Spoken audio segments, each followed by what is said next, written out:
कि एक बार पांडवों ने अश्वमेध, एक बार आवर्त महोत्सव रखा और एक यज्ञ रखा। उस यज्ञ का नियम था, पहले जो यज्ञ होते थे उन यज्ञ का नियम था, यज्ञ में घंटा लगता था। वो यज्ञ की जैसी पूर्णाहुति होती थी तो यज्ञ का घंटा अपने आप बज जाता था, अपने आप बजता था, उसे बजाता कोई नहीं था, अपने आप बजता। आज यज्ञ का घंटा नहीं बजा तो युधिष्ठिर ने पंडितों से पूछा, ब्राह्मणों आपने यज्ञ करवाया पर ये यज्ञ का घंटा नहीं बजा। ब्राह्मणों ने कहा हमने तो यज्ञ अच्छा करवाया पर घंटा क्यों नहीं बजा, समझ में नहीं आया। तब इतने में ब्राह्मणों में से एक ब्राह्मण यज्ञाचार्य ने कहा, मुझे लगता है यज्ञ दो तरह का होता है, एक यज्ञ जो अग्नि में सांकल्य दी जाती है तो अग्नि देवता प्रसन्न होते हैं, और दूसरा यज्ञ वो कि भंडारा किया जाए और लोगों के मुंह में भोजन दिया जाए, वो यज्ञ भी प्रबल होता है। महाराज हमको लगता है यहां दोनों यज्ञ हुए, एक यज्ञ आहुतियों का, एक यज्ञ भंडारे का। मुझे लगता है भंडारे में कोई भूखा रह गया है, कोई भूखा है। अब वो भूखे व्यक्ति को ढूंढो। पांडव गए और पांडव जाकर जरा पता करो कि भूखा कौन है अपने नगर में, यज्ञ का घंटा बजेगा। जाकर देखा तो एक कुटिया में एक संत बैठे हुए थे। बाबा आपने भोजन किया है? नहीं। आपने भोजन नहीं किया? नहीं। क्यों नहीं किया?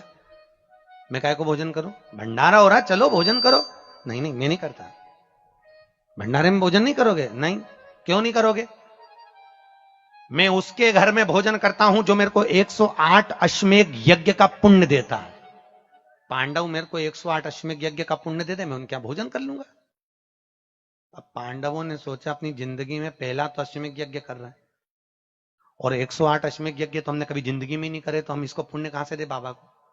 पांडव चले गए। द्रौपदी ने पूछा कोई मिला? हाँ एक संत मिला है पर 108 अश्वमेध यज्ञ का पुण्य मांग रहा है। द्रौपदी ने कहा चलो मैं लेके आती हूं उस बाबा को। द्रौपदी गई, रथ लाया गया। द्रौपदी ने कहा रथ में बैठकर नहीं जाऊंगी, पैदल जाऊंगी। चप्पल लाई, द्रौपदी ने कहा नग्न पैर से जाऊंगी। नंगे पैर द्रौपदी उस संत के दरवाजे पर पहुंच गई। बाबा चलो हमारे यहां यज्ञ हुआ है, भंडारे का भोजन करना। बाबा कहते हैं द्रौपदी तुझे मालूम नहीं, मुझे 108 अश्वमेध यज्ञ का पुण्य दे दे, मैं तेरे यहां भोजन कर लूंगा। द्रौपदी ने कहा लो बाबा संकल्प छोड़ती हूं और 108 अश्वमेध यज्ञ का पुण्य तुमको देती हूं। संत ने कहा द्रौपदी तेरे पति ने तो कभी पूरे यज्ञ नहीं करे, तूने कब कर लिए? द्रौपदी बोली बाबा मैंने सुना है मेरे कृष्ण के मुख से, जब कोई व्यक्ति अपने घर से निकलकर किसी संत के दरवाजे पर, किसी कथा के पंडाल में, किसी मंदिर पर, किसी तीर्थ में पैदल पैदल जाता है, जितने कदम चलकर जाता है उतने अश्वमेध यज्ञ वो अपने जीवन के कर लेता है महाराज, उतने अश्वमेध यज्ञ वो अपने जीवन के करता है। और द्रौपदी ने कहा बाबा मैं तुम्हारे दरवाजे पर चलकर आई हूं, 18,000 कदम मैं चलकर तेरे दरवाजे पर पहुंची हूं, उसमें से 108 अश्वमेध यज्ञ तुमको देती हूं।